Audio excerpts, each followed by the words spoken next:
আসসালামু আলাইকুম প্রিয় দর্শক, অন্য মঞ্চের আলাপচারিতায় আপনাদের সকলকে স্বাগত জানাচ্ছি। আসসালামু আলাইকুম দর্শক, আমি আতিক রহমান কুর্নি আপনাদের স্বাগত জানাই। আজকের যে এই আলোচনা আমি সারাদিন অপেক্ষা করেছি, সারাদিন না বলতে পারেন 1.5 দিন অপেক্ষা করে আপনাদের সামনে আলোচনা করছি এখন, কারণ এটা এখন আর আলোচনা না করার জায়গা না।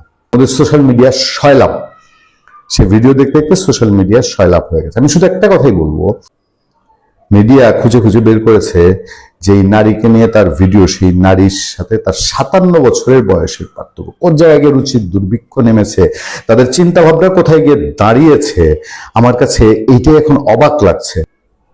আমি শুধু এটুকুই বলতে পারি, আপনাদের নিশ্চয়ই আল্লামা মামুনুল হকের কাহিনী মনে আছে। সে আল্লামা মামুনুল হক এখন তার 501 নম্বর রুম সেলিব্রেট করে, আরেক হুজুরের বউকে নিয়ে রিসোর্টে গেছে, ঢাকার কাছের রিসোর্টে।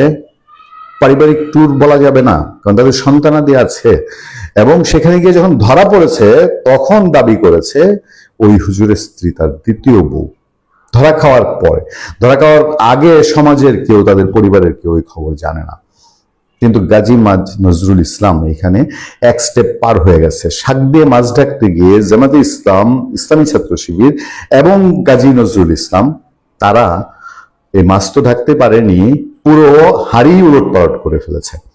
এবং এইটা নিয়ে এমন এমন কাণ্ড ঘটেছে, তারা যেটাই বলেছে একটা করে কথা দাবি করে আর একটা করে ভিডিও ভাইরাল হয়, একটা করে কথাবার্তা বলে, একটা না 2-3টা ভিডিও দেখেছি এই ঘটনায় ভাইরাল হয়েছে। অনেক অনেক প্রশ্ন, আমরা যেহেতু আলোচনায় নেমেই পড়েছি, বোরকা কোনটা খুলে ফেলেছি, সুতরাং বিস্তারিত প্রতি পদে পদে একটু আলোচনা করা দরকার, কারণ নীতি নৈতিকতার দিক থেকে এই ধরনের একটা বিষয়। এবং কারা করেছে?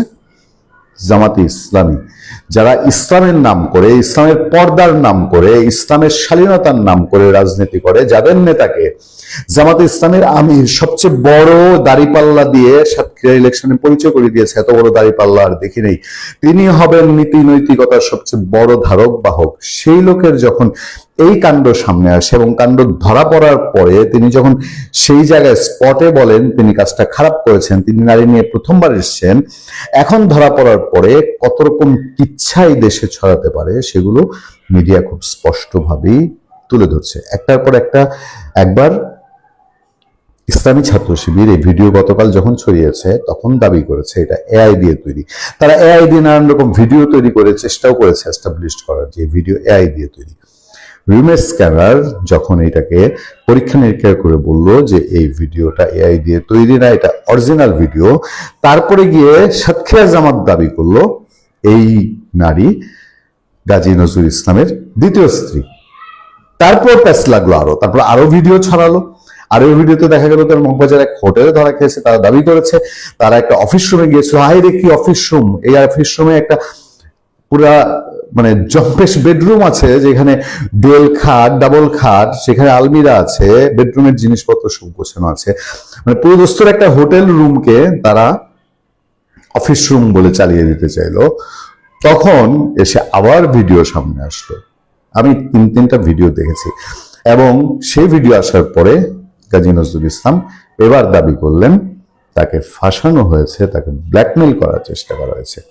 একবার এআই, দ্বিতীয় স্ত্রী, একবার ফাঁসানো হয়েছে। এবং ভিডিওগুলোতে পরিষ্কার যে কথোপকথন, এই কথোপকথনে বোঝা যায় যে এস্টাবলিশ হতে বাকি থাকে না যে এই ঘটনা মৌলানা মামুনুল হকের যে 501 নম্বর কীর্তি কাহিনী সেটাকে পিছ ফালিয়ে গেছে। এখন শুধু এটুকুই বলার বাকি, কৃষ্ণ করলে লীলা খেলা, আমরা করলে লুচ্ছামি। গাজী নজরুল ইসলামরা তারা করলে পরে, মামুনুল হকরা করলে পরে, যে কোনো নারী ধরা খেলে পরে হয়ে যায় দ্বিতীয় স্ত্রী, আবার ধরা খেলে হয়তো তৃতীয় স্ত্রী হবে, কিন্তু অন্য কারো ক্ষেত্রে এটা ব্যতিক্রম। আসুন এবার একটু আমরা এই পর্যায়ে নজর দিই পত্রপত্রিকায় কি ছিল, শেষ পর্যন্ত আমরা কি সিদ্ধান্তে উপনীত হতে পারি সেই দিকে। তার আগে একটু অনুরোধ জানিয়ে নেই, আমাদের চ্যানেল এখন যারা সাবস্ক্রাইব করেনি তারা কাইন্ডলি চ্যানেলটা সাবস্ক্রাইব করে নেবেন, লাইক এবং কমেন্ট দিয়ে আমাদের সাথে থাকবেন। প্রথম খবর আসে, জামাত এমপি গাজী নজরুলের অন্তরঙ্গ ভিডিও ভাইরাল। দ্বিতীয় স্ত্রীর দাবি জেলা জামাতের, দ্বিতীয় স্ত্রী জেলা জামাত দাবি করেছে। এবং ইন্টারেস্টিংলি এই জায়গায় সাতক্ষীরা জামালা নিজে তো ডুবলেনই, জেলা জামাতকে নিয়ে ডুবলেন। সাতক্ষীরা 4 আসন সংসদ সদস্য জামাতে ইসলামীর নেতা কাজী নজরুল ইসলামের সঙ্গে এক নারীর অন্তরঙ্গ মুহূর্তের একটি ভিডিও সামাজিক যোগাযোগ মাধ্যমে ব্যাপকভাবে ছড়িয়ে পড়েছে। সোমবার রাতে ভিডিওটি ভাইরাল হওয়ার পর তা সামাজিক ও রাজনৈতিক অঙ্গনে ব্যাপক আলোচনার জন্ম দিয়েছে। তবে নারীটিকে এমপির দ্বিতীয় স্ত্রী দাবি করে পুরো বিষয়টি খতিয়ে দেখা হচ্ছে বলে জানিয়েছে জেলা জামায়াত। কাজী নজরুল ইসলাম বর্তমানে জামাতে ইসলামের কেন্দ্রীয় মজলিসে শুরার সদস্য বলে জানা গেছে। সামাজিক যোগাযোগ মাধ্যমে ছড়িয়ে পড়া সিসিটিভি ফুটেজ ও ভিডিওর একাধিক অংশে দেখা যায় একটি কক্ষে তরুণী সহ অবস্থান করছেন এমপি কাজী নজরুল ইসলাম। কোনটিতে তাকে ফোনে কথা বলতে দেখা যায়, আবার কোনটিতে ওই নারীর সঙ্গে অন্তরঙ্গ অবস্থায় বসে থাকতে দেখা যায়। ভিডিওটি প্রকাশ্যে আসার পর শুরুতে সাতক্ষীরা জেলা জামাতের মিডিয়া সেল থেকে দাবি করা হয় ছড়ানো ভিডিওটি কৃত্রিম বুদ্ধিমত্তা বা এআই প্রযুক্তির মাধ্যমে তৈরি করা একটা ভুয়া ভিডিও। তবে তথ্য যাচাইকারী একাধিক ফ্যাক্ট চেক প্রতিষ্ঠান অনুসন্ধানে জানিয়েছে ছড়িয়ে পড়া ভিডিওটি রিয়েল। ইন্টারেস্টিং কি জানেন? ইন্টারেস্টিং হচ্ছে এই যে জামাতে ইসলামী উল্টাপাল্টা দাবি করছে, এই দাবির প্রেক্ষিতে ওই রুমের কোনো অবস্থাতেই এটা প্রমাণ করে না যে এই লোকগুলো স্বামী স্ত্রী পরিচয়ে ওখানে গিয়েছিলেন। জামাতের প্ল্যাটফর্ম এখন নতুন আরেকটা কৌশল নিয়েছে। তারা বলছে তিনি জনগণের ভোটে নির্বাচিত এমপি, সংসদের সদস্য, এই জায়গায় কোনো সমস্যা নেই, এই জায়গায় হাত দেওয়া যাবে না। আপনাদের মনে আছে মুরাদ হাসান আওয়ামী লীগের দুর্দান্ত প্রতাপের সময় তখন মাহিয়া মাহিকে নিয়ে যে কাণ্ড ঘটেছিল এবং তার ফোনালাপের পরে আমরাও আমাদের নজরে আসা মাত্র আমরা সেকেন্ড অপেক্ষা করিনি, আমরা এর সমালোচনা করেছি। আমাদের মতো 10 জনের সমালোচনার মুখে মুরাদ হাসানকে শেখ হাসিনা পদত্যাগ করাতে বাধ্য হন। আর আজকে জামাতের এই লোকের বিরুদ্ধে যেন কোনো ব্যবস্থা নেওয়া না হয় সেই জন্য ক্যাম্পেইন শুরু হয়েছে। বলছে বড়জোর তার মজলিস শুরার সদস্য বা জামাতের যে তিনি নায়েব মানে যে পদে আছেন, রুকন পদে আছেন, সেই জায়গাটি স্থগিত করা হোক, এর বাইরে আর কিছু করার কোনো প্রয়োজন নেই। জামাতের এমপির ভাইরাল ভিডিওটি আসল, রিউমার স্ক্যানার দাবি করছে এই ভিডিওটি সম্পূর্ণ আসল। তারপর সোশ্যাল মিডিয়ায় একের পর এক ভিডিও ছড়িয়েছে জামাতের আমিরের বক্তব্য দিয়ে। একটু খেয়াল করুন, প্রতি পদে পদে আপনারা সেখানে স্ববিরোধিতার ইঙ্গিত পাবেন। প্রিয় দেশবাসী, ঘনিষ্ঠ মুহূর্তের ভিডিওতে থাকা নারী আমার দ্বিতীয় স্ত্রী এমপি নজরুল। এবার নজর দেন দ্বিতীয় স্ত্রীর সাথে ওনার কি কি ঘটেছে। সামাজিক যোগাযোগ মাধ্যম ফেসবুকে যে নারীর সঙ্গে ঘনিষ্ঠ মুহূর্তের ভিডিও ছড়িয়েছে সেই নারীকে নিজের দ্বিতীয় স্ত্রী বলে দাবি করেছেন সাতক্ষীরা 4 শ্যামনগর কালীগঞ্জ আংশিক আসনের সংসদ সদস্য জামাতের ইসলামীর নেতা গাজী নজরুল ইসলাম।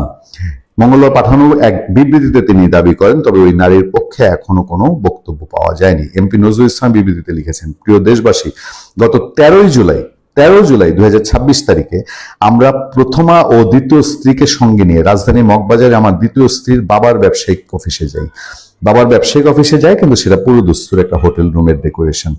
সেখানে আমরা আনুমানিক 1 ঘন্টা অবস্থান করি। তিনি লিখেছেন, এবার দেখেন, আমরা উক্ত অফিসে অবস্থানকালে আমার গাড়ি চালক ও আমার দ্বিতীয় স্ত্রীর মামা, মানে তার মামা শ্বশুর ওবায়দুল্লাহ, তার কথায় যদি দ্বিতীয় স্ত্রী হয়, মামা শ্বশুর ওবায়দুল্লাহ গাড়ি দেখার কথা বলে বাইরে যায়।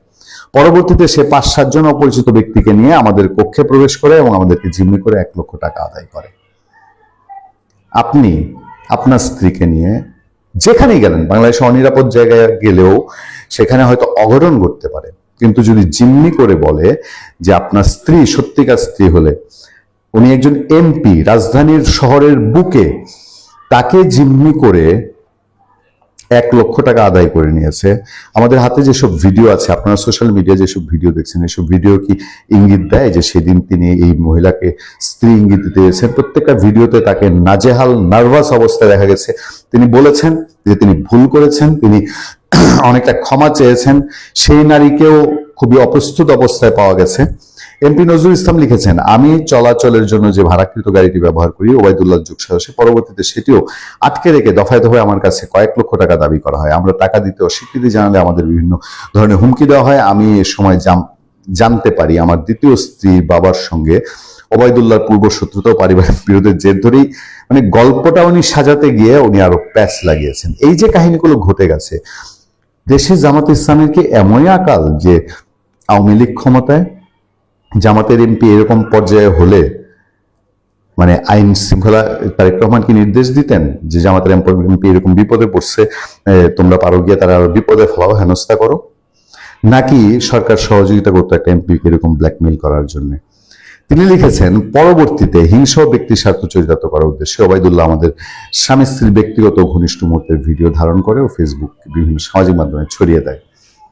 এবার বলেন, কতটুকু বিশ্বাসযোগ্য যে একজন গাড়ি চালক, একজন ড্রাইভার তার স্ত্রীকে নিয়ে তার বাবার অফিসে গিয়ে, আপনার স্ত্রীকে নিয়ে আপনি আপনার শ্বশুরের অফিসে যাবেন, ওইখানে গিয়ে আপনি একটা রুমও ঠিক করলেন, ওইখানে আপনি অন্তরঙ্গ মুহূর্ত কাটাচ্ছেন, সেটার ভিডিও আপনার ড্রাইভার করছে। গল্পটা কতটা বিশ্বাসযোগ্য আপনাদের কাছে? এপি নজরুল বিবৃতিতে লিখেছেন, প্রকৃতপক্ষে গত 17 জুন 2026 তারিখে পারিবারিকভাবে এবং আমার প্রথম স্ত্রীর সম্মতিতে আমার দ্বিতীয় স্ত্রীর সঙ্গে তার পিতা মোহাম্মদ মাসুদ বিল্লাহ, এই ভদ্রলোকের আমি একটা ভিডিও দেখেছি। তিনি বলছেন যে ঘটনাটা মিথ্যা, ফাঁসানো হয়েছে, ঠিক না, তার মেয়ের বিয়ে দিয়েছে এই এমপির সাথে, সম্পন্ন হয়, ফলে আমাদের বিরুদ্ধে প্রচলিত অপপ্রচার, বিভ্রান্তিকর তথ্য। মানে কতটা দুর্ভাগা একটা পিতা হলে 57 বছর বয়সের পার্থক্য এবং সে শ্বশুরের চেয়েও অনেক বড় বয়সী পাত্রের কাছে নিজের সন্তানকে তুলে দিয়েছেন। তিনি লিখেছেন, যারা আমাদের সামাজিক মর্যাদা, ব্যক্তিগত গোপনীয়তা ও নৈতিক চরিত্র ক্ষুণ্ণ করার উদ্দেশ্যে এই ষড়যন্ত্র অপপ্রচার লিপ্ত হয়েছে, তাদের বিরুদ্ধে দ্রুত ও নিরপেক্ষ তদন্তের মাধ্যমে আইনানুগ ব্যবস্থা গ্রহণ এবং দৃষ্টান্তমূলক শাস্তি নিশ্চিত করার জন্য সংশ্লিষ্ট কর্তৃপক্ষের প্রতি আহ্বান জানাচ্ছি। উনি নিজে কেন এর আগে আইনের দ্বারস্থ হলেন না? আমরা কি এই প্রশ্ন খুব সহজে তুলতে পারি না? আমি আপনাদেরকে ভিডিওগুলোর কথা বলছি, যে বেশ কিছু ভিডিও মিন করে যে আসলে সেই দিন যে ঘটনা ঘটেছে এবং এই ঘটনার সাথে, ঘটনার পর আর যা যা দাবি করছেন জামাতের এই এমপি, এগুলো যেন কোথাও মিল পেতে খুব কষ্ট হয়। এবার আসেন সমালোচকরা কি বলছেন, আমি কয়েকটা লাইন আপনাদেরকে পড়ে শোনাই। সাতক্ষীরার নাটকটি জমে একেবারে ঠান্ডা হয়ে যাচ্ছে, ওরা যতই ব্যাখ্যা দিচ্ছে ততই প্যাচ লাগছে। এমপি বলেছেন তিনি বিয়ে করেছেন গত 17 জুন, কিন্তু ওই মেয়ের সিভিতে 22 জুন তারই জোর সুপারিশ করা, সেখানে লেখা অবিবাহিত। আর এমপির বউ হলে সুপারিশ লাগবে কেন? আবার জামাত শিবিরের প্রচার করা ছবি এবং ভিডিওতেই তারিখ লেখা আছে, ভিডিওটি 2023 সালের, এখানেও আরেক প্যাচ। মেয়ের বাবাও আরেক জামাত নেতা, ওনার দাবি মেয়ে এবং মেয়ের এমপি জামাই তার অফিসে এসেছিলেন অফিস দেখতে, এখানে আরো প্যাচ। অফিসের মধ্যে অ্যাটাচ বাথরুম সহ সাজানো গোছানো বেডরুম কেন? এখানে মেয়ের বাবা কি করেন আর কারা কারা ওখানে রেস্ট নিতে যায়? আবার এমপি বলেছেন গাড়ির ড্রাইভার অর্থাৎ মেয়ের মামা 7-8 জন বহিরাগত নিয়ে এসে তাদের রুমের মধ্যে জিম্মি করে এবং বিকাশ থেকে 1 লাখ টাকা নিয়ে যায়। আপত্তিকর সম্পর্ক জায়গা না হলে জিম্মি করলো কিভাবে?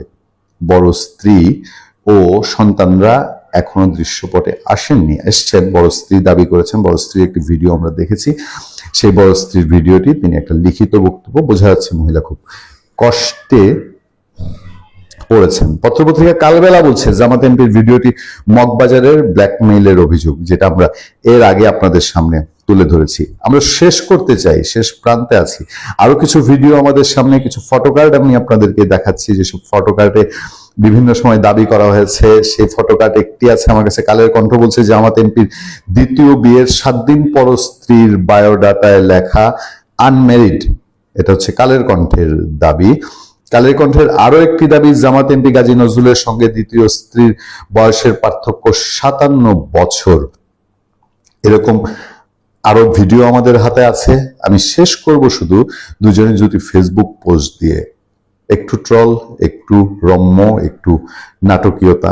সাতক্ষীরা আমাদের এমপি একজন রক্ত মাংসের মানুষ, তার কি স্বাদ আহ্লাদ নেই? লিখেছেন শঙ্কর মৈত্র, আমাদের অতিথি সম্মানিত আলোচক, আমাদের এখানে লিখেন, সিনিয়র সাংবাদিক। আপনারা তো বেরসিক কেন? রাজনীতির কারণে বক্তৃতা দিতে হয়, ধর্মের লেবাস লাগাতে হয়, এগুলো পাবলিককে বোধাই বানিয়ে রাখার কৌশল, কিন্তু দিন শেষে তো মানুষ, সবাই রক্ত মাংসের মানুষ, মানুষের পক্ষে ইন্দ্রিয় নিয়ন্ত্রণ করা কঠিন। তাই সুযোগ থাকলে এই ইন্দ্রিয় ব্যবহার হতেই পারে। তিনি ব্যবহার করেছেন, এতে আশ্চর্য হওয়ার কি আছে? মানুষকে জোর করে দমিয়ে রাখা যায় না। ধর্ম, রাজনীতি সবকিছু নিয়ন্ত্রণ করতে পারে না। মানুষের সবজাত বৈশিষ্ট্য একসময় বের হয়ে যায়। কিছুদিন আগে এক শীর্ষস্থানীয় শিবির নেতা প্রেম করেছিল বলে তাকে দল থেকে বহিষ্কার করা হয়। বেচারা অপহরণের নাটক সাজিয়ে রক্ষা পায়নি। এনসিপির এক তাত্ত্বিক নেতা তুষার না কি যেন নাম, তার দলের এক নারীকে লাগানোর প্রস্তাব দিয়ে ভাইরাল হয়েছিলেন না? কিছুদিন লজ্জায় থাকলেও সে এখন আবার ভাইরাল। তুষার কিন্তু এসব বাঙালি মুছে যায়, ভুলে যায়। আবার তুষার এখন খুবই পর্দায় খুব ব্যস্ত, তাই এসব ঠিক না। প্রেম প্রীতি না থাকলে মানুষ খুনি হয়ে যায়, তাদের প্রেম করতে দিন, এতে আর এতে তারা অন্তত খুনি হবে না। আরেক সাংবাদিক আসফাজ্জামান সম্রাট লিখেছেন, জামাতের একমাত্র বীর মুক্তিযোদ্ধা এমপি গাজী নজরুল ইসলামের বীরত্বপূর্ণ কাজকে নিন্দা করবেন না, এটি তার নাতনির বয়সী দ্বিতীয় স্ত্রী, বিয়ে করা তো অন্যায় নয়। আমরাও কেউ কথা বলতাম না যদি সমাজ জানতো। আপনার স্ত্রীকে নিয়ে আপনার অন্তরঙ্গ মুহূর্ত যদি কেউ ভাইরাল করে দেয়, আপনি একের পর এক বিভ্রান্তিমূলক বিবৃতি ফেসবুকে না দিয়ে, সাধারণ মানুষ এখনো বাংলাদেশে আইন শৃঙ্খলা বাহিনীর, র্যাব, আমাদের জানা এরকম বহু ঘটনা আছে, র্যাব ধরেছে, এরকম ব্ল্যাকমেইল করতে চেয়েছে, ভিডিও ফ্ল্যাশ করে তারপর র্যাব গিয়ে তাদেরকে ধরে এনেছে, নারীকে ধরেছে, পুরুষকে ধরেছে। বাংলাদেশের পুলিশকেও এখনো আপনারা সেইটুকু ভরসা করতে পারেন। সেইটা না করে আপনি কেন আবোল তাবোল কথাবার্তা বলা শুরু করলেন? বেশ কয়েকটা বিষয় আলাপ করবো। সবচেয়ে বড় ভয়ঙ্কর জিনিসটি হচ্ছে জুলাই চেতনা ব্যবসা। স্বরাষ্ট্রমন্ত্রী পরশুদিন বললেন জুলাই চেতনা ব্যবসা দিয়ে রাজনীতি বেশি দিন টিকবে না। আর জুলাই ব্যবসায়ীরা কোথায় গিয়ে নেমেছে? তারা ইয়াবা ব্যবসা করে, তারা হোটেল ভাড়া নিয়ে মাস্তি করে। আমাদের আজকে শিরোনাম হলো জুলাই আন্দোলনকারীরা কেন এত প্রশ্নের মুখে, কি হবে গায়েবী মামলাবাজদের। তারা মামলাবাজি করেছে সারা দেশে। এখন এমনও মামলা দেখা যাচ্ছে যে আওয়ামী লীগ সভাপতি শেখ হাসিনার বিরুদ্ধে হত্যা মামলা হয়েছে, সে হত্যা মামলা হয়তো যার বিরুদ্ধে হত্যাকারী, যার হত্যা হয়েছে বলে বলা হচ্ছে, সে জীবিত ফিরে আসছে। এবং এই ঘটনা একটা দুটো অসংখ্য ঘটেছে, মনে করি 2-4টা ইনসিডেন্ট, তাও না। জুলাইয়ে যারা আন্দোলন করেছে, জুলাই এখন কোন কোন ক্ষেত্রে জুলাই যোদ্ধা একটা প্রতারণার নাম, একটা গালির নাম। অনেকেই বলছে জুলাই আমরা প্রতারিত হয়েছি। আমি একটু আপনার কাছে জানতে চাই, জুলাই আন্দোলনকারীরা কেন তো প্রশ্নের মুখে, কেন জুলাই আন্দোলন ম্লান হয়ে গেল, কারা দায়ী, এবং দেশে যারা এই মামলা বাণিজ্য মামলা নিয়ে শত শত হাজার হাজার মানুষকে হয়রানিতে ফেলেছে, এর জন্য তাদের বিরুদ্ধে কি ব্যবস্থা হতে পারে? সৈয়দ মোহাম্মদ।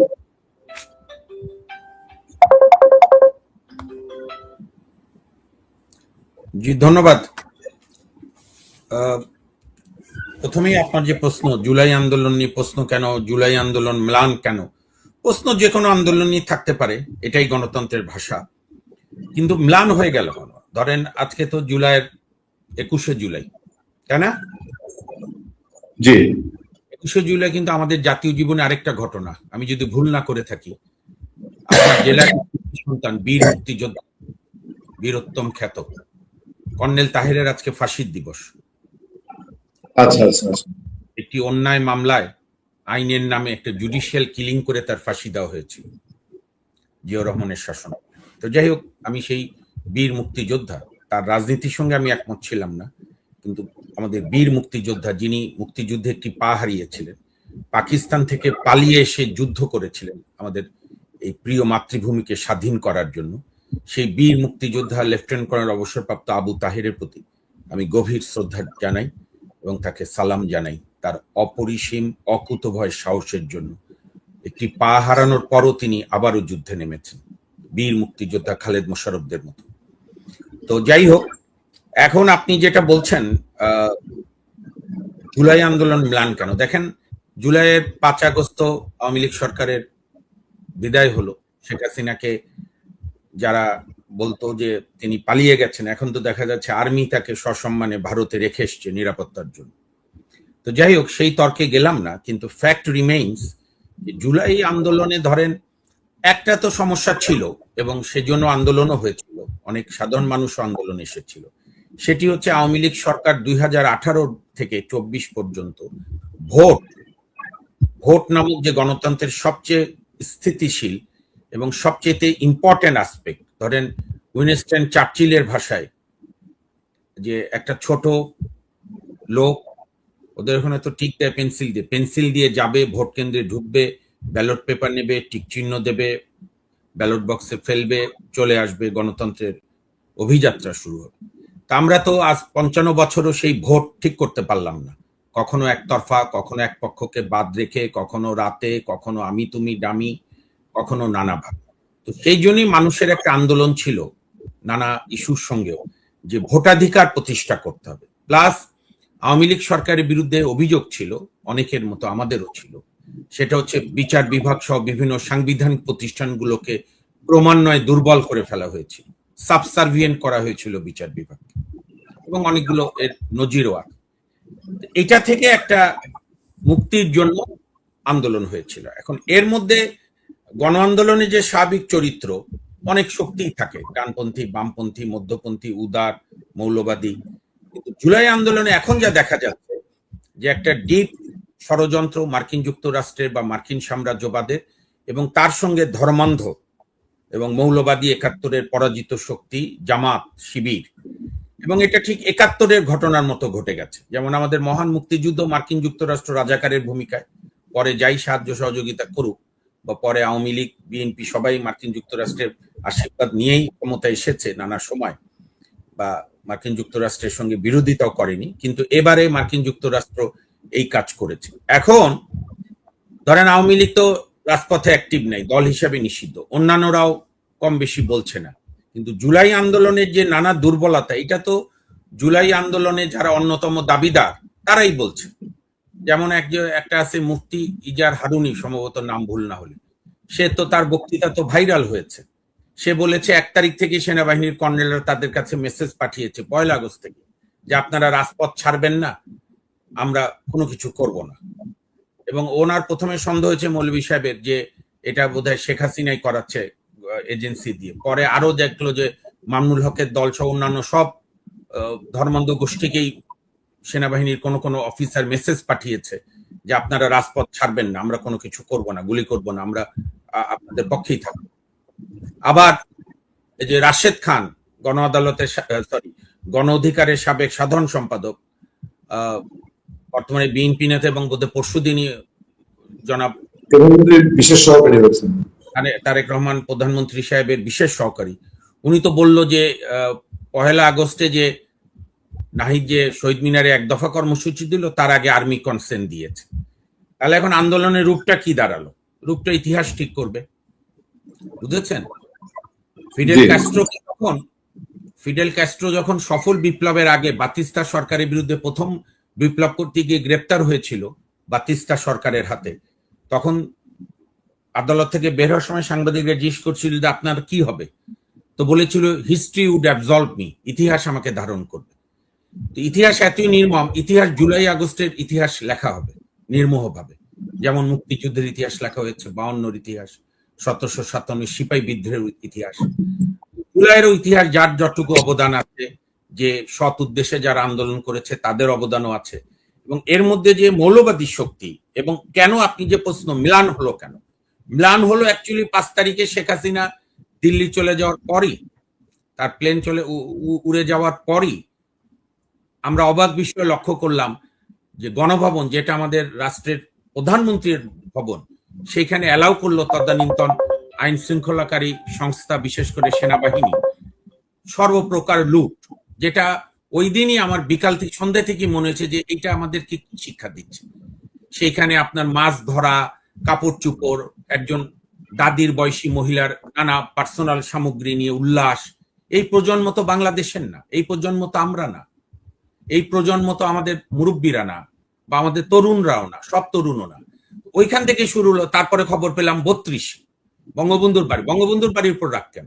এমন যদি হতো শেখ হাসিনা বঙ্গবন্ধুর বাসায় থাকতেন, ওইখানে আওয়ামী লীগের অফিস ছিল, কথার কথা ৫ তারিখ পতনের পর তাৎক্ষণিক রাগে, এটাকে বলে আপনার কোল্যাটারাল ড্যামেজ হিসেবে ১ দিন ২ দিনের রাগ টাগ থাকতে পারে, কিন্তু তাই বলে ৩২ আগুন দিতে হবে কেন? ৩২ তো জাদুঘর, বঙ্গবন্ধুর জাদুঘর। শেখ হাসিনা এবং শেখ রেহানা একটা স্যাক্রিফাইস করেছেন, তারা তাদের একমাত্র পৈতৃক সম্পত্তি সেটা জাদুঘর করে দিয়েছে, বাংলাদেশের মুক্তিযুদ্ধের আতুরঘর হিসেবে পড়ে ইতিহাসের। এবং এখানে বর্তমান প্রধানমন্ত্রীর পিতামাতাও বহুদিন গেছে, রাষ্ট্রপতি, শহীদ রাষ্ট্রপতি জিয়াউর রহমান, বেগম খালেদাও বহুদিন গেছে, সবাই গেছে একসময়। এটা তো বাঙালির ঘর। তো সেই ঘর ভাঙলো বা পোড়ানোর চেষ্টা হলো। আপনার মনে আছে পরের দিন কাদের সিদ্দিকী, বীরোত্তম কাদের সিদ্দিকী, বঙ্গবীর, গিয়ে কাঁদলেন, যে অথচ কাদের সিদ্দিকীও শেখ হাসিনার পতনের আন্দোলনে ছিল। তো কিন্তু কেঁদেছে, কারণ বঙ্গবন্ধু, মুক্তিযুদ্ধ বাংলাদেশে একটা চ্যাপ্টার, আর রেজিম চেঞ্জ হতেই পারে। আওয়ামী লীগ ভুল করলে, অন্যায় করলে তার বিরুদ্ধে আন্দোলন হবে না কেন? বা বিএনপি যদি ভুল করে, বিএনপির বিরুদ্ধে আন্দোলন করবে না জনগণ? বিএনপি যদি যা ওয়াদা করেছে তা যদি পালন না করে, বরং দুঃশাসন হয়, বিচার বিভাগ স্বাধীন না হয়, মিডিয়া আগের মতো দালাল থাকে, তাহলে মানুষ আন্দোলন করবে না? সেই আন্দোলন সফল হলে, বিএনপি সরকারের পতন হলে কি জিয়াউর রহমান ও ওপর হামলা হবে যে জিয়াউর রহমান মুক্তিযোদ্ধা ছিল না? তো এইটা হচ্ছে পাকিস্তান পন্থীদের এবং রাজাকার আলবদর আলসামসদের যে রাজনৈতিক জোট, ছাত্র সংগঠন, তাদের একটা মানে আজন্ম রাগ যে টুঙ্গিপাড়ার ওই ছেলে বা নেতা, তাদের ভাষায় শেখ মুজিবুর রহমান, আমরা বলি বঙ্গবন্ধু শেখ মুজিবুর, সে কেন পাকিস্তান ভাঙলো? এবং এই রাগ তারা প্রজন্ম থেকে প্রজন্মান্তরে পেনিট্রেট করতে পেরেছে। আমাদের মুক্তিযুদ্ধের পক্ষের দলগুলোর ট্র্যাজেডি হলো আমরা সব তরুণদেরকে মুক্তিযুদ্ধের আদর্শ বুঝাতে পারি। কেউ কেউ মুক্তিযুদ্ধকে দলীয়করণ করেছে, কেউ কেউ মুক্তিযুদ্ধকে বিসর্জন দিয়েছে। এর ফলে একটা ভ্যাকুয়াম হচ্ছে। সেই ভ্যাকুয়ামে ইসলামী ছাত্র শিবির আমাদের সব তরুণকে না, বহু তরুণ এখনো মুক্তিযুদ্ধের পক্ষেই আছে। তরুণরা বিভ্রান্ত হয়েছে এবং এটা সুযোগ কাজে লাগিয়েছে এই ৭১-এর পরাজিত শক্তি। তো যেদিন বঙ্গবন্ধুর বাড়ি পোড়ানোর চেষ্টা করলো, বঙ্গবন্ধুর বাড়ি মানে মুক্তিযুদ্ধ বঙ্গবন্ধু জাদুঘর, সেদিন থেকেই আমাদের অনেকের মনে প্রশ্ন যে এটা কারা এই আন্দোলনের পরে একটা সুষ্ঠু নির্বাচন হবে, অংশগ্রহণমূলক, সব দল পার্টিসিপেট করবে, জনগণ ডিসাইড করবে। ঠিক যেরকম ৫৪ সালে জনগণ ডিসাইড করেছিল যে মুসলিম লীগের আর প্রয়োজন। হোসেন শহীদ সরওয়ার্দী, মৌলানা ভাসানী এবং শেরেবাংলা কে ফজলুল হক ভাসানী সরওয়ার্দীর যুক্তফ্রন্টকে ভোট দিয়েছিল। ৯০-এর গণঅভ্যুত্থানের পরে শেখ হাসিনা বা আওয়ামী লীগকে বিরোধী দল মানুষ বানিয়েছিল, সাবেক প্রধানমন্ত্রী দেশ বেগম খালেদা জিয়াকে প্রধানমন্ত্রী বানিয়েছিল ৯১-তে, এবং একটি জাতীয় পার্টি সেই নির্বাচনে অংশগ্রহণ করে তারা বোধহয় তৃতীয় হয়েছিল। এইবার তো নির্বাচন হওয়া উচিত ছিল একটি অবাধ এবং নিরপেক্ষ এবং অংশগ্রহণমূলক। মানুষকে আপনি সিদ্ধান্ত দিতে দেন। যদি এতই ঘৃণা থাকে আওয়ামী লীগের সবার উপরে, A to Z এর উপরে, তাহলে দেখা যেত, যদি তাই হয় ওনারা যা দাবি করে, তাহলে দেখা যেত যে আওয়ামী লীগের তো ৪-৫টা সিট পেত, কিন্তু বাস্তবে তো তা না। আওয়ামী লীগের তো দেখা যাচ্ছে এই ভোট সহ গত ৭৯ সাল থেকে বিএনপি যখন জন্মলাভ করে ভোটে দাঁড়ালো, সেই জিয়াউর রহমানের জনপ্রিয়তার আমল আওয়ামী লীগ সেকেন্ড হলো বটে ৭৯ সালে, এবং সিট কম পেল ৩৯টা, যদিও বিএনপি ২০০৮-এ পেয়েছিল ৩০টা, কিন্তু আওয়ামী লীগ ভোট ছিল সেকেন্ড, বিএনপি থেকে বোধহয় ৫-৬% কম। এবং দুই দলেরই আমি দেখেছি, আপনি যদি তথ্য দেখেন, তথ্য তো আর মিথ্যা বলে না, সেখানে বিএনপি এবং আওয়ামী লীগ সবসময় দুই দল মিলে ৭৫ থেকে ৭৮% জনগণকে প্রতিনিধিত্ব করে, ভোটারদেরকে বাংলাদেশে। সেই দলের যে কোনো একটিকে বাদ দিলে নির্বাচন নিরপেক্ষ হয় না, গ্রহণযোগ্য হয় না। এটা হলো বাংলা কথা, যে যাই বলুক। আমি ১৮ সালেও তো রাতের নির্বাচনে বিএনপি গেল, পার্লামেন্টও গেছিল। তো যাই হোক, ২৪-এর নির্বাচনে আমরা বলেছিলাম এই নির্বাচন হাস্যকর। তো যে কারণেই জুলাই আন্দোলন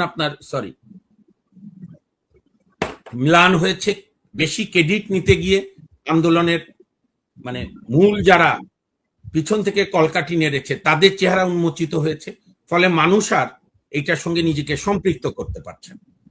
যার ফলে দেখেছেন মুক্তিযুদ্ধ মন্ত্রী না প্রতিমন্ত্রী বোধহয় উনি, ফুল মিনিস্টার আহমেদ আজম খান, ফুল মিনিস্টার বোধহয় উনি, যে ওই যে ১৬ই জুলাই রংপুর বেগম রোকেয়া বিশ্ববিদ্যালয়ে গেলেন, সেখানে ৩/৪ চেয়ার ফাঁকা, দ্বিতীয় মানুষ এটা থেকে দূরে সরে যাচ্ছে।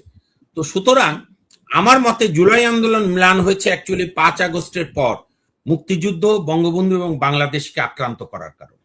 সহজ হিসাবে যে যাই বলুক, মুক্তিযুদ্ধ, বঙ্গবন্ধু এবং বাংলাদেশকে যখন আক্রান্ত করছিল তারা বারবার মুক্তিযোদ্ধাদেরকে অপমান করা। আপনাকে একটা কথা বলি পূর্ণিমা, আপনার মনে আছে কিনা, ৯০ সালে এরশাদের পতনের পর ১৬ই ডিসেম্বর আমার এখন পর্যন্ত দেখা মতে, আমি প্রতিবারই স্মৃতিসৌধ এবং বিজয় দিবস এবং স্বাধীনতা দিবসে যাই, এটা আমার একটা রিলিজিয়াস অংশ হিসাবে মনে করি, ২১শে ফেব্রুয়ারি শহীদ মিনার। তো আমি এত বড় জমায়েত ১৬ই ডিসেম্বর ৯০ সালের মতো দেখিনি।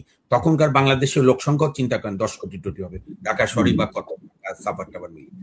বিশাল মিছিল করে শেখ হাসিনার নেতৃত্বে আওয়ামী লীগ বা ৮ দল, বিশাল মিছিল করে বেগম জিয়ার নেতৃত্বে ৭ দল, ওইদিকে রাশেদ খান মেনন, হাসানুল্লাহ কেনু, আওয়ামী লীগের সঙ্গে তখন কমিউনিস্ট পার্টিরাও জোটে ছিল, তাদেরও বিশাল মিছিল, ন্যাপ, ওদিকে রাশেদ খান মেনন, হাসানুল্লাহ নেতৃত্বে জাসদ, বাসদ, ওয়ার্কার্স পার্টি। এবং ৯০-এর ১৬ই ডিসেম্বর, ধরেন আমরা তো মুক্তিযুদ্ধের মধ্যে প্রজন্ম, মুক্তিযুদ্ধ পরবর্তী প্রজন্ম, আমার মুক্তিযোদ্ধারা বলছিল যে এত বিজয় তারা গত ১৯ বছরে দেখেনি, ৭২-এও এত দেখেনি। মানে মানুষ যেন মনে হলো একটা অসাধারণ মানে একটা বিজয় অর্জন করেছে। কিন্তু ২০২৪-এর আগস্টের পরে ডিসেম্বরে বিজয় দিবসে মনে হলো শ্মশান। কেন? কারণ তারা করেছে।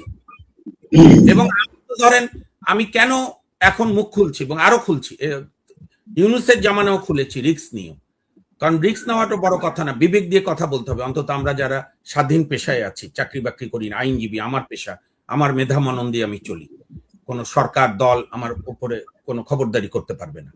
তো সেইখানে তো আজকে বিবেক দিয়ে বলতে হবে। এই পুরো আন্দোলনটাই মিলানো হয়েছে যখন জামাত ইসলাম এবং এই যে জামাতের আদর্শের অনুসারী এখন এনসিপি টেনসিপি যারা করেছে, তারা যখন মুক্তিযুদ্ধকে আক্রান্ত করলো, হঠাৎ 47-এ চলে গেল। কি ঔদ্ধত্য! 47 কেন? 47-কে তো আমরা 47-এ তো আমরা 48-এ 30-এ 47-কে তো আমরা 48-এ 30-এ জানুয়ারি আমাদের তরুণরা কবর দিয়েছে, যখন জিন্নার সামনে মুখের উপর বলেছে নো নো নো, যখন জিন্না বলেছিল Urdu shall be the state language of Pakistan. এখন যদি বলেন পাকিস্তান হয়েছিল, তাহলে তো ব্রিটিশদের সবার আগে স্বাধীনতার ঘোষক বলতে হবে। ব্রিটিশরা তো এই ভারতকে এক করেছিল, নাহলে তো যে যার মতো আলাদা আলাদা রাজ্য ছিল। ভারত বলে তো কিছু ছিল না, অখণ্ড ভারত।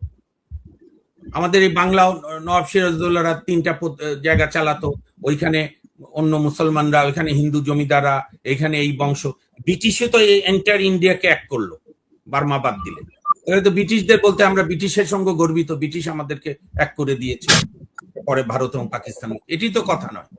তো সুতরাং আপনার প্রশ্নের শেষে বলি, এই কারণেই ম্লান হয়েছে যখন মুক্তিযুদ্ধ এবং বঙ্গবন্ধু এবং বাংলাদেশকে তারা আক্রান্ত করেছে, অহেতুক অপমান করেছে, হামলা করেছে। তারপরে যেটা ইউনুস সর্বশেষ করেছে, ইউনুস, আসিফ নজরুল সহ এই পুরা গ্যাং, এর একদিন বিচার হবে, আপনি নিশ্চিত থাকেন। সেটা হচ্ছে রাষ্ট্রীয় মদত দিয়ে, রাষ্ট্রীয় উৎসাহে, প্রশাসন দিয়ে, পাহারা দিয়ে 5 ফেব্রুয়ারি 2025 32 নম্বর বুলডোজার দিয়ে গুড়িয়ে দিয়েছে। এই চেষ্টা ছিল পাকিস্তানিদের, এবং ওই দিনে একমাত্র পাকিস্তানি আইএসআই আনন্দ উল্লাস করেছিল, পাকিস্তান ফরেন মিনিস্ট্রি আনন্দ উল্লাস করেছিল। পাকিস্তানিদের ভাষায় শেখ মুজিব তার সাজা পেয়েছে। শেখ মুজিব তার কিসের জন্য সাজা পেয়েছে? 72 থেকে 75-এ বঙ্গবন্ধুর শাসন আমলে অনেক ব্যর্থতা আছে, সেটা নিয়ে আরেকদিন আলাপ করা যাবে। আমাদের অনেক সমালোচনাও আছে, কিন্তু পাকিস্তানিদের রাগ পাকিস্তান ভাঙলো কেন? অথচ দেখেন, ধর্মের কল বাতাসে নাড়ে, বলে আল্লাহর মা দুনিয়ার পায়ের। এই যে বিভ্রান্ত কিছু তরুণ জামাত শিবিরের প্ররোচনায় বঙ্গবন্ধুকে অসম্মান করলো, অথচ আজকে পাকিস্তানের যে বেলুচিস্তান, সেখানে আন্দোলনে তারাই নাম নিচ্ছে, পাকিস্তানের বেলুচি নেতারা, যে ডাক্তার সহ বিভিন্ন নেতারা, শেখ মুজিবের পথ ধরো, বেলুচিস্তান স্বাধীন করো। এখন এরা এই যে এনসিপি জামাত চলে যাক, বেলুচিস্তানকে পাকিস্তান রক্ষা করুক। বাংলাদেশকে তারা পাকিস্তান বানাতে পারবে না, আদর্শিক পাকিস্তানও পারবে না, আমি নিশ্চিত করে বলছি ভাই। আমরা তো রাজনীতি করি না, কিন্তু এই দেশের মাটির মানুষের সঙ্গে বেড়ে উঠেছি, বড় হয়েছি, ছাত্র রাজনীতি করেছি, আইনজীবী হিসাবে 28 বছর ধরে সাংবিধানিক আদালতে প্র্যাকটিস করি। সমাজের সর্বস্তরের মানুষ আসে, মুক্তিযুদ্ধকে অপমান করে, মুক্তিযুদ্ধকে নাকচ করে, বঙ্গবন্ধুকে অপমান করে, মুক্তিযুদ্ধের মহানায়কদের, অন্যান্য বীরদেরকে অপমান করে। আমি তীব্র নিন্দা জানাই বীরশ্রেষ্ঠ হামিদুর রহমানের, আপনার কি নাম, ওই যে ভাস্কর্য, তীব্র ঘৃণা করি, এবং বর্তমান বিএনপি সরকারের প্রতি আমার আহ্বান, আপনাদের সময় এসছে পরীক্ষা দেওয়ার, যে আপনারা মুক্তিযুদ্ধকে ধারণ করেন কিনা। অনতি বিলম্বে এগুলো সব নির্মাণ করেন, যেগুলো যেগুলো ভাস্কর্য ভেঙেছে। আর 32 নির্মাণ করার জন্য আপনাদের উচিত একটা নাগরিক কমিটি করা, বঙ্গবন্ধু জাদুঘরে যারা ট্রাস্টি আছে তাদের সঙ্গে আলাপ করে 32 পুনর্নির্মাণ করে দেওয়া। বাঙালির এই, আপনার কাছে কি মনে হয় যে এই সরকার, আমি জুলাইয়ের চেতনায় যাব নাকি মুক্তিযুদ্ধের চেতনায় থাকবো, এরকম দ্বিমুখী একটা টানাটানির মধ্যে আছে? কোন দ্বিমুখী চেতনা না, এটা হচ্ছে সুবিধাবাদী ধারা। মুক্তিযুদ্ধের চেতনা তো আপনার বাংলাদেশ যতদিন থাকবে, মুক্তিযুদ্ধের চেতনায় দেশ চলবে। হ্যাঁ, আপনি জুলাইয়ের আন্দোলনকেও সম্মান করতে চান, করেন। ভোটের জন্য তো কিছু মানুষ ঠিকই আন্দোলন করেছে, সুষ্ঠু ভোট পায়নি, তার আলাদা কথা। একটা বড় রাজনৈতিক দল এবং তার সমর্থক গোষ্ঠীকে ভোট থেকে বঞ্চিত করেছে, সেটি ইতিহাস একদিন মূল্যায়ন করবে। কিন্তু এটা তো সত্যি, শেখ হাসিনার আমলে 2018 এবং 24-এ কোনো ভোট হয়নি। কাজে সেই আন্দোলনের জন্য আপনারা সম্মান দিতে চান, দেন, কিন্তু কখনোই জুলাই এবং মুক্তিযুদ্ধকে সামনাসামনি দাঁড় করাবে না বিএনপি। আমি এটুকু আহ্বান রাখতে চাই, এবং তারা তো এখন পর্যন্ত বলছে যে তারা মুক্তিযুদ্ধকে বাদ দেবে না, কারণ তাহলে তো তাদের দলের অস্তিত্বই থাকে না। তাদের তো বড় দাবি যে তাদের নেতা মুক্তিযুদ্ধের ঘোষক। এভাবেই বলি, বঙ্গবন্ধুর পক্ষেই হোক আর যাই হোক, মুক্তিযুদ্ধের ঘোষণা তো উনি দিয়েছিলেন 27শে মার্চ, যদিও স্বাধীনতা দিবস 26শে মার্চ, কিন্তু ওই সময় এক তরুণ মেজরের কণ্ঠে বাংলাদেশ স্বাধীন, এই কণ্ঠ তো যারা যারা শুনেছিল ওই রেডিওর ফ্রিকোয়েন্সিতে তারা তো উৎসাহিত হয়েছে। এই কৃতিত্ব তো আপনার জিয়াউর রহমানকে দিতে হবে। এইটা যে আওয়ামী লীগ দিত না, এটারই আমি তখনও সমালোচনা করেছি। আরেকটা বলি আপনার, শেখ হাসিনা, আমি শেষ করে, শেখ হাসিনা রয়টারের সাক্ষাৎকারে বলছে যে দীর্ঘদিন ক্ষমতায় থাকলে ভুল ত্রুটি হতেই পারে, হয়তো আরো পরে উনি মূল্যায়নও করবে। কিন্তু আমার দুঃখ লাগলো আপনার টকশোতেও কেউ কেউ আসে বা অন্যান্য টকশোয় যতটুক দেখায় আমার সময় পাই, আওয়ামী বুদ্ধিজীবীদের এখনো সেই একই দালালির প্রবণতা রয়ে গেছে। কোনো ভুল হয়নি, কোনো কিছু হয়নি, সব ঠিক ছিল। এরাই আওয়ামী লীগকে ডুবিয়েছে, ভবিষ্যতে ডোবাবে। এখন বলেন পরের বিষয়। আমি আরেকটা টপিকে যেতে চাই। আমি আজকে পত্রপত্রিকার খবর যে আওয়ামী লীগকে আগামী স্থানীয় সরকার নির্বাচনে, আওয়ামী লীগকে না, তো নির্দলীয় নির্বাচন, আওয়ামী লীগের কেউ নির্বাচনে অংশ নিতে পারবে না। মানে ধরেন যে আওয়ামী লীগ নামে পরিচিত বা আগে আওয়ামী লীগ করতো এরকম কেউ নির্বাচনে অংশ নিতে পারবে না, এরকম একটা দাবি নিয়ে ইলেকশন কমিশনে গেছে জামায়াত ইসলামী। এবং ইলেকশন কমিশন যেহেতু কোনো আইন খুঁজে পায়নি, তারা বলছে যে এটাকে কোনো আইনে এইটা ঘোষণা দেওয়া যাবে না, কারণ এটা যেহেতু নির্দলীয় নির্বাচন। আমার প্রশ্ন হলো যে জামাতের এখনো যে আওয়ামী লীগ এতটা কোণঠাসা করে ফেলছে, তারা জাতীয় নির্বাচনে অংশ নিতে পারে নাই, এখন এই আওয়ামী লীগ নিয়ে এত কি মাথা ব্যথা যে স্থানীয় নির্বাচনে আওয়ামী লীগের যদি কেউ থাকে সে নির্বাচন করতে পারবে না? এটা দুইটা উত্তর। প্রথম উত্তর হচ্ছে, জামাতকে আপনি সমালোচনা করেন যাই করেন, জামাত খুব দূরদর্শী রাজনৈতিক দল, তারা বহু বৈরী পরিবেশে রাজনীতি করেছে এর দলের মধ্যে ঢুকে। তো প্রথম উত্তর হচ্ছে, জামাত ইসলাম মনে করে যে আওয়ামী লীগের লোকজন একটু নির্বাচনের প্রক্রিয়ার মধ্যে ঢুকলে তারা আগের মতো শক্তিশালী হবে, এটা তাদের আতঙ্ক থেকে। আর দ্বিতীয়টা হচ্ছে, জামাতের একটা রাগ রয়ে গেছে, যেহেতু মুক্তিযুদ্ধে তারা পরাজিত এবং বঙ্গবন্ধুর সময় সংবিধানে 38 অনুচ্ছেদ ধর্মভিত্তিক রাজনীতি নিষিদ্ধ ছিল, এবং জামাত আওয়ামী লীগের আমলে নিষিদ্ধতা আওয়ামী লীগ করলো 1 আগস্টে বোধহয়, কিন্তু তার আগে তাদের রাজনীতি হাইকোর্ট থেকে নিবন্ধন কেড়ে নেওয়া হয়েছে। জামাতের যারা টপ মোস্ট লিডার, যুদ্ধ অপরাধের দায় দণ্ডিত হয়ে ফাঁসি হয়েছে 8-9 জনের, তারা এটাকে একটা প্রতিশোধ নিতে চাচ্ছে। কিন্তু তারা ভুল করছে যে আওয়ামী লীগের বিরুদ্ধে এটা করতে গিয়ে তারা অ্যাকচুয়ালি বাংলাদেশের বিরুদ্ধে তাদের অবস্থানকে পরিষ্কার করছে। এইটা তাদের জন্য অন্তিমে, শেষ দিনে বা আগামী দিনে এটা তাদের রাজনীতিকে এগিয়ে নেবে না। হ্যাঁ, জামাত থাকবে, জামাত কখনোই উদাও ছিল না। আওয়ামী লীগের অনেক বন্ধুরা, আমাদের যেমন সাবেক অ্যাটর্নি জেনারেল মাহবুব আলম সাহেব মারা গেছেন, অতিরিক্ত আওয়ামী লীগ ছিল, সর্বনাশ করে দিয়েছে বিচার বিভাগে। মাহবুব আলম একদিন আমাকে বলছে যে, মামুন, জামাত শিবির কোথায়? আমি বললাম যে, আপনি খালি পুলিশকে বলেন নিরপেক্ষ থাকুক, আপনি দেখেন জামাত শিবির কোথায় আছে, কোর্টের মধ্যে কত আছে। এবং এখন দেখা গেল ব্যারিস্টার তাপসের সঙ্গে যারা প্র্যাকটিস করছে তাদের অর্ধেকের বেশি জামাত ছিল, তাপসের চেয়ে। এরকম সব জায়গাতে ওরে বাবা, কেন ছাত্রলীগের সাদিক কায়েম, শেখ হাসিনা যদি আরো কিছুদিন ক্ষমতায় থাকতো, সাদিক কায়েম ছাত্রলীগের সভাপতি হয়ে যেত। ছাত্রলীগের এক সাবেক সেক্রেটারি করছে এখন অনেক।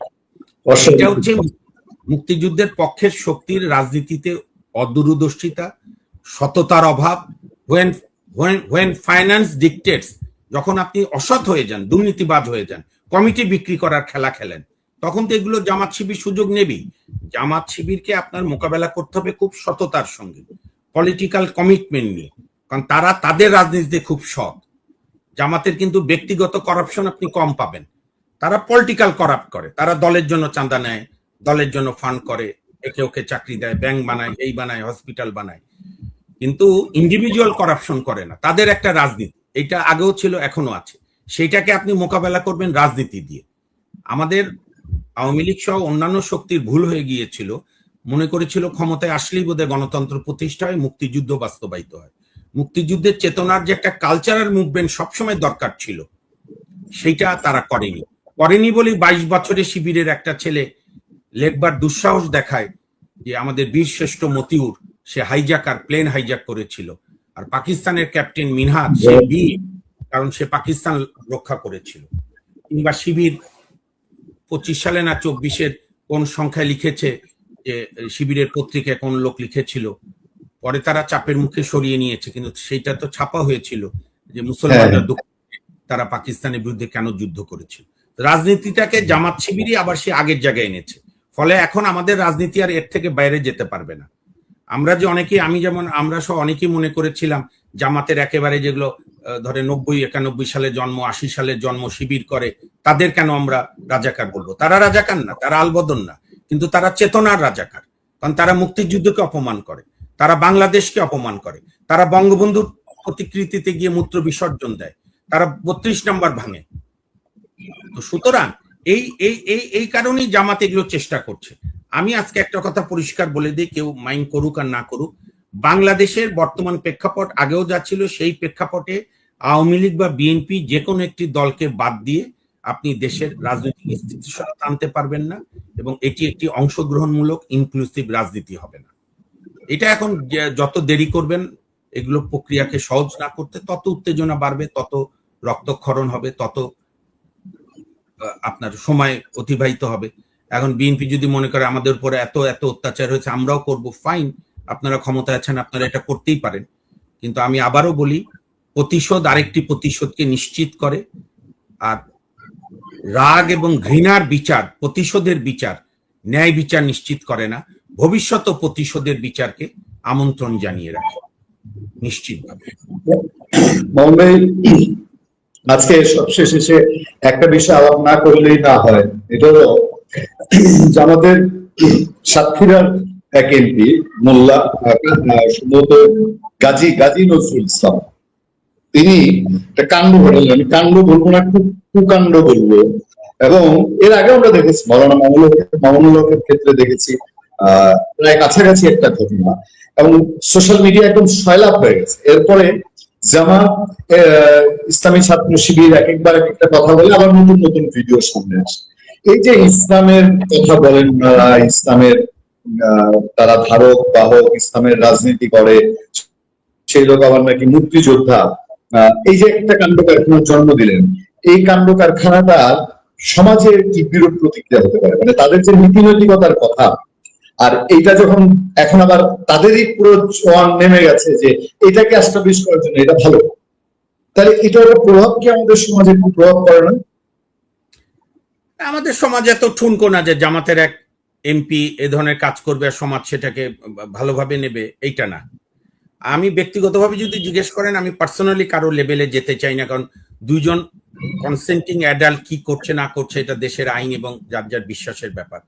তবে জামাত যেহেতু এগুলো নিয়ে খুব কথা বলে, তো তাদের জন্য এটা খুবই বিব্রতকর এবং তারা অস্থিরও হয়ে গেছে। তো আমি মনে করি যে নীতিবাক্য আওড়ানোর আগে নিজেকে নীতিবান থাকতে হয়, জাতিকে জ্ঞান দেওয়ার আগে।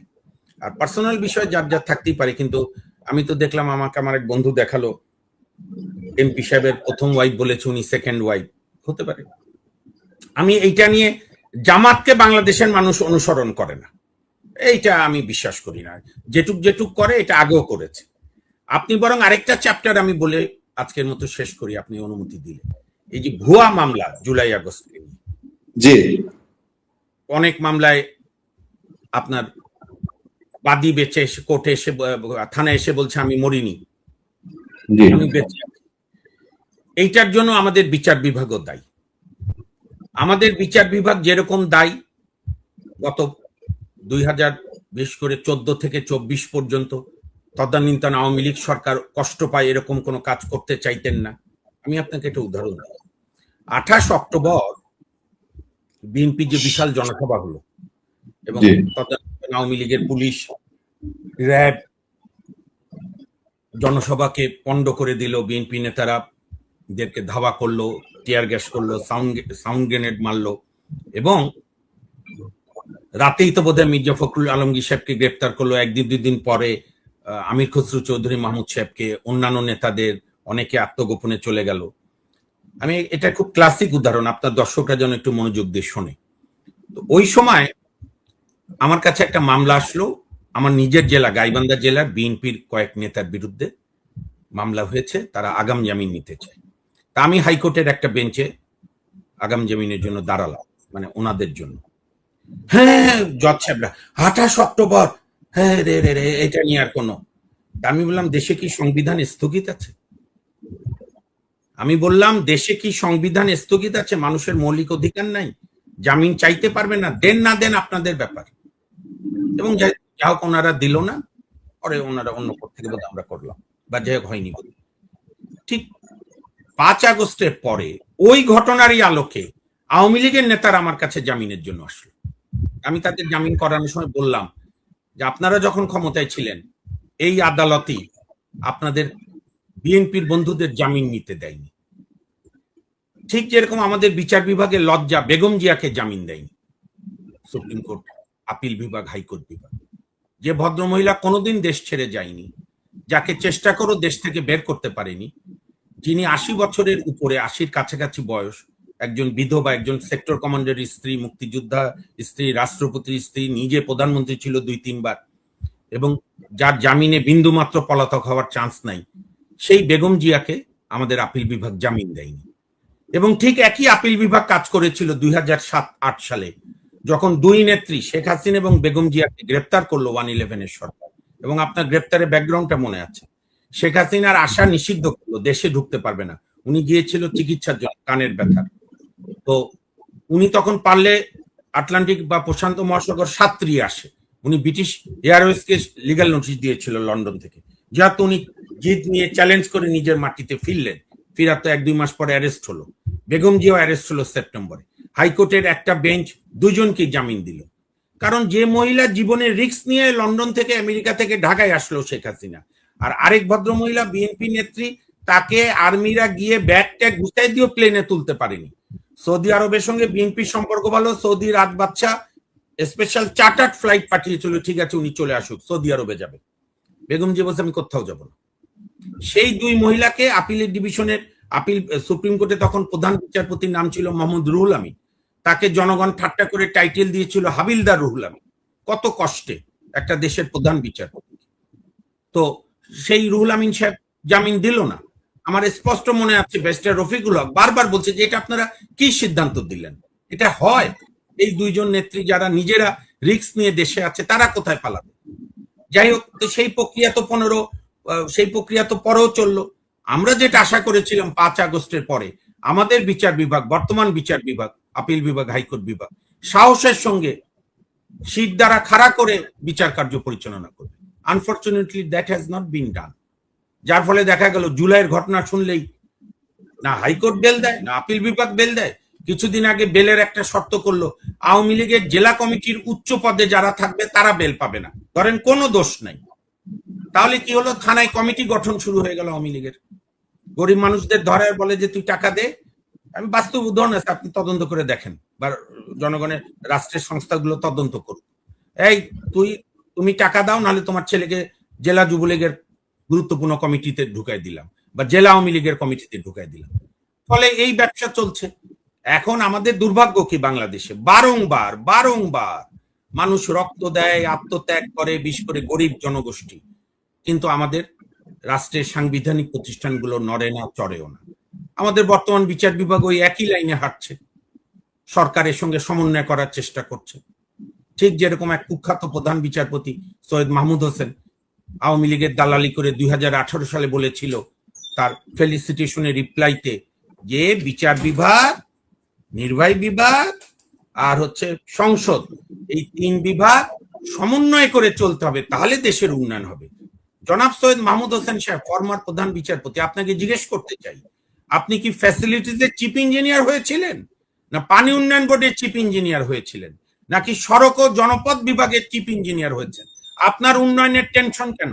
আপনার উন্নয়ন বিলবিল করে কেন? আপনার বিচার বিভাগের প্রধান আপনি হয়েছিলেন, আপনার কাজ হচ্ছে সরকার এবং প্রত্যেক নাগরিক, প্রত্যেক প্রতিষ্ঠান সংবিধান এবং আইন অনুযায়ী কাজ করছে কিনা, এটার জন্য আপনার বিচার বিভাগ রাখা হয়েছে। বিচার বিভাগ দেশের উন্নয়নের জন্য রাখা হয়নি। বিচার বিভাগকে রাখা হয়েছে সরকারের কাজকে রিভিউ করার জন্য, সরকার যেন স্বৈরাচারী না হয়, হতে হতে আরো সর্বোচ্চ জায়গায় না যায়। কিন্তু দুর্ভাগ্য, আমাদের বিচার বিভাগ এই রোল এখনো নিচ্ছে না। আমি জানি না কবে নেবে, যার ফলে বারবার ট্র্যাজেডি হয়। তো এই ভুয়া মামলাগুলো ইদানিংকালে অবশ্য কোনো কোর্ট বুঝতে পেরেছে, কিন্তু সেখানেও নানা সমস্যা। তবে এইগুলো যার ফলে হবে কি জানেন, ন্যায্য ঘটনারও বিচার হবে না। সত্যিকারই যারা জুলাইতে হত্যার শিকার হয়েছে, সাধারণ নাগরিক, পুলিশ, অন্যান্য নাগরিক, বাচ্চা, শিশু, বৃদ্ধা, রিক্সাওয়ালা, শ্রমিক, কারণ এই একটা প্রথম আন্দোলন দেখলাম ছাত্র আন্দোলন থেকে উদ্ভূত, যেখানে ঢাকা বিশ্ববিদ্যালয়ে আমি যে বিশ্ববিদ্যালয়ে পড়েছি, রাজশাহী বিশ্ববিদ্যালয়ে কোনো পাবলিক ইউনিভার্সিটির একটা ছেলেও মারা যায়। এটা ভালো? কারো মায়ের কোল খালি হবে কেন? কিন্তু তখন আপনার আবেগগুলো মনে আছে? ঢাকা বিশ্ববিদ্যালয়ে গুলি হচ্ছে, লাশ পড়েছে, নামুন আপনারা। এই যে মিথ্যা প্রতারণা করে আন্দোলন জমানো, লাশের রাজনীতি, এটাও এখন আন্দোলনকে ম্লান করছে। কাজেই আমি আশা করব, প্রত্যাশা করতে তো দোষ নাই। ওই যে একটা গান আছে নচিকেতার, মানুষ যখন কিছু পারে না কি করে, স্বপ্ন স্বপ্ন দেখে মন। তা আমরা এখনো আশা করতে চাই আমাদের বিচার বিভাগ বিবেক দিয়ে কাজ করবে, ন্যায় বিচার করবে, আমাদের নির্বাহী বিভাগ সাংবিধানিক দায়িত্ব পালন করবে, দলবাজির চিন্তা থেকে ঊর্ধ্বে উঠে মুক্তিযুদ্ধের বাংলাদেশকে গড়ে তুলবে, গণতন্ত্রের বাংলাদেশ হবে। তাহলে ধরেন এত ত্যাগ, এত রক্ত, নাহলে কবির ভাষায় বলতে হবে, বীরের এ রক্তস্রোত, মাতার এ অশ্রুধারা, সবই কি হবে ধরার ধুলায় হারা। বর্তমানে যে সরকারটা বাংলাদেশে বসা আছে সেটা প্রো আমেরিকান, সেটা কিন্তু চীন জানে। যে আপনি যে ট্রেড এগ্রিমেন্ট বা গোলামি চুক্তি করেছেন, আপনি তো মানে একেবারে চীনের সরি মার্কিন যুক্তরাষ্ট্রের স্বাধীনতা দিবস উদযাপন করেছেন আমাদের সংসদের দক্ষিণ প্লাজায়। বাংলাদেশের সংসদে একটা ককাস, আমেরিকান ককাস তৈরি করেছেন, মানে আমেরিকার পক্ষে লবিস্ট নিয়োগ করেছেন। সব মিলিয়ে আমরা তো আমাদেরকে মার্কিন যুক্তরাষ্ট্রের দালাল হিসেবে প্রতিষ্ঠিত করে ফেলেছি। আমরা কিন্তু নিরপেক্ষ নই। আপনি যেটা বলছেন চীনের দিকে ঝোঁকার কোনো সুযোগ নাই, কারণ আমরা নিজেদেরকে খুব উৎসাহী হয়ে মার্কিন যুক্তরাষ্ট্রের দালাল বা গোলাম হিসাবে প্রতিষ্ঠিত করে ফেলেছি। কাজে এই অবস্থা থেকে বের হয়ে আসলে চীন কেন, মার্কিন বিরোধী কোনো ব্লকই আপনাকে সহযোগিতা করবে না, এমনকি ইউরোপীয় ইউনিয়নও করবে না, ব্রিটেনও করবে না। এই সরকারের সবচেয়ে বড় যে সমস্যা, তারা এখন অস্তিত্ব সংকটে। মানে তাদের তো পরিচয় হলো তারা প্রো আমেরিকান রাজনৈতিক দল।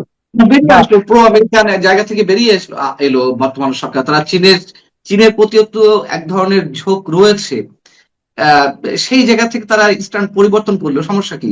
তারা প্রো আমেরিকান থেকে বের হয়ে আসেন নাই।